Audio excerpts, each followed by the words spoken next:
Isang araw bago nila pangalanan ang nagmamay-ari ng huling golden ticket ng Philippine Superliga All-Star Team, optimistiko si PSL President Ramon Tat Suzara na may laban ang kanilang bubuuing line-up na kakatawan sa host Philippines sa staging ng FIVB World Women's Club Volleyball Championship. Sinagot rin niya ang mga ulat na si F2 Logistics darling Mika Reyes umano ang last local name na bubuo sa national squad. Ang kabuoang detalye ihahatid sa atin ni Arian Malyare.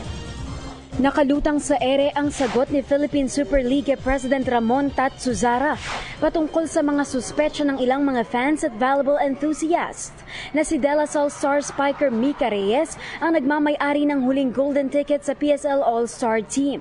Sa panayam ng PTV Sports, inilahad ni Suzara na bagamat isa si Reyes sa mga kandidato sa PSL All-Star, hindi umano nangangahulugan na siya lang din ang tanging tinututukan ng management ngayon na kukumpleto sa local names ng host Philippines na hahataw sa FIVB World Women's Club Volleyball Championship sa Oktubre.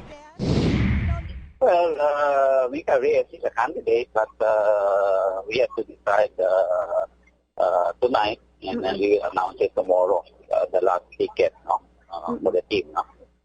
So, although she has also improved a lot in her past matches, so we try to evaluate tonight because we have other candidates also for the last ticket. So we will evaluate it in the very detailed on her performance. Samantala, nilinaw din ni Suzara na hindi lang umano sila nagbabase sa itsura at popularity ng mga players. Ang mga local volleyballs na pasok na sa PSL All-Star Team ay sina Rachel Andakis, Jovelyn Gonzaga, Kim Fajardo, Jaja Santiago, Jen Reyes at Ces Molina. You know, sometimes the tweets, the fans, they think it's a popularity, contest. No, it's not. No, we base it on the position that is needed for the team. From open spiker, center, libero, and we don't look at it as a popularity. We base it on the position and what is needed, and of course their performance also in the past, and the current tournament right now.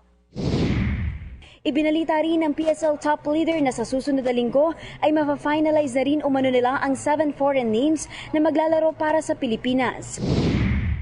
Trying to get a Japanese player, a Russian player, an American player. So we have already some players that we are already hiring. This is the first time that we are participating in a world championship now, and it's not so easy to face this teams.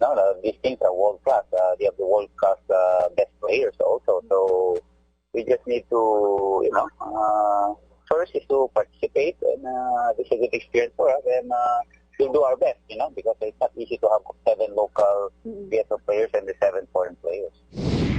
Kagrupo ng Pilipinas sa FIVB World Women's Club Championship mula October 18 to 23 ang mga powerhouse teams mula Italy, Brazil at Turkey. Arian Malyare, PTV Sport.